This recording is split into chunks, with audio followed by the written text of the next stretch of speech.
side we haven't defined it, but pretty much it will be this and a little bit improvement, but that's the story. So phase one is this. Might this involve the commercial? There's no commercial.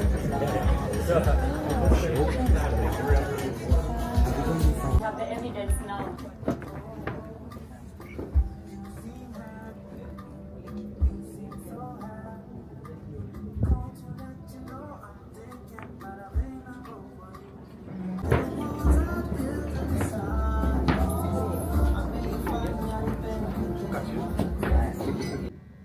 As Kelvin ably put it, the 156 is just the beginning.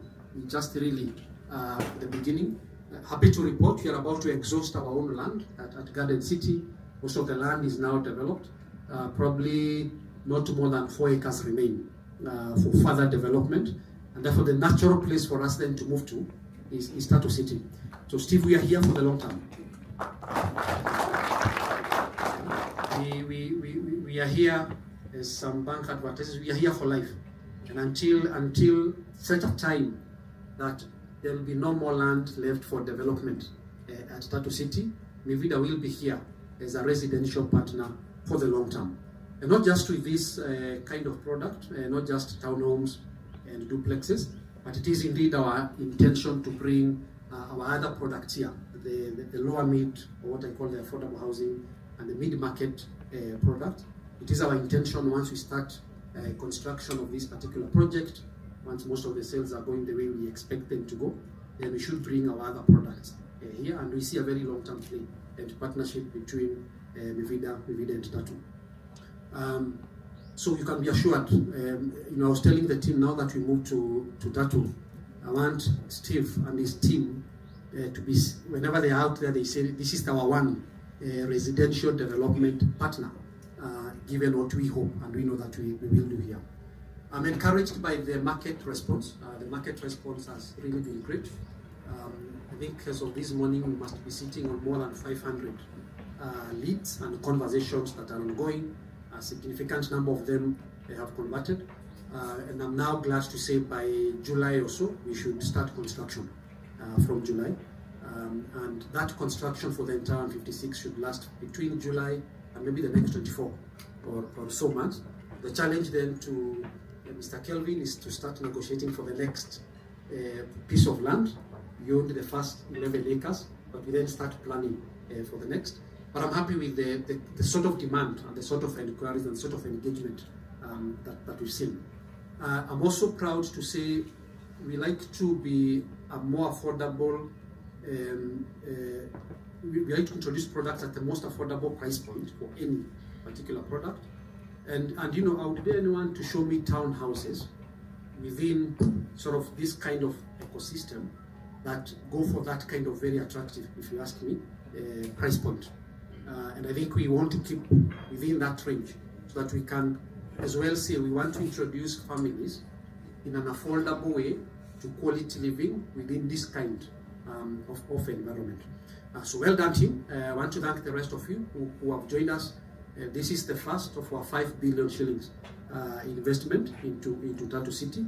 We should expect more as we move forward, and hopefully within this next year. I was telling Steve the other day, we are raising a fund for affordable housing rental, and one of our first projects is going to be at Tatu City.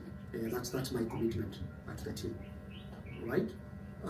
As I finish, I want to challenge all of us. Nairobi City is one city, depending on which side of the political lens you lean towards, and what you read. It's a city that has faced, I heard the governor the other day say that flooding started in 1946 or thereabouts. And it's a city that has had a lot of planning problems for as long as I can remember it. It's not a new thing. And it's a city obviously that has a number of challenges which, granted, the authorities that be over time trying to address and are currently addressing. But in my view, the densification of Nairobi, as it is happening today, is also a natural sort of cycle in the development of a city of that stature. And we can then expect within a certain radius of Nairobi that densification can only increase. It cannot go the other side, right? Densification will only increase. So it is not far-fetched then to say a few decades, not even a few decades, from a decade on from now, what one would expect is anybody looking for lifestyle sort of home ownership in townhomes and villas and the like of you can only move fundamentally towards the largest of them all, which is Tatu City. I say that because sometimes when developers build high density developments in the city, they are seen as the enemy. I think when you engage at the public level and see what people are writing or saying about developments in Kileleshwa or Lavington, it is as if it's the developer who is the villain. But the reality is it's in response to the reality. A city like Nairobi, and within 10 to 20 kilometers of a city like that developing at the pace that's developing, can only go vertically upwards. Therefore, when you introduce a new city, because this is literally a brand new city, the reality then is that those looking for this kind of townhomes, your own small garden, in the next few decades can only be here. This city has products across all ranges, from the affordable housing or low mid that I've seen, to what we are developing here, to what is more to come. So my challenge to you is 20 or 30 years from now, don't say I wish I had also grabbed something. Yeah, the moment is now. The moment is now, and Tatu City is moving ahead in great leaps. And as you can expect, as a city that sort of develops a scale and builds that scale, the prices can only go. So this is, my gut feel is that this is the only period where you can enjoy entry prices before we move prices to where the Lavingtons or the former Lavingtons of this world would be. But we do have an owner-occupier base that keeps asking, when can we build now homes that we can buy to live in?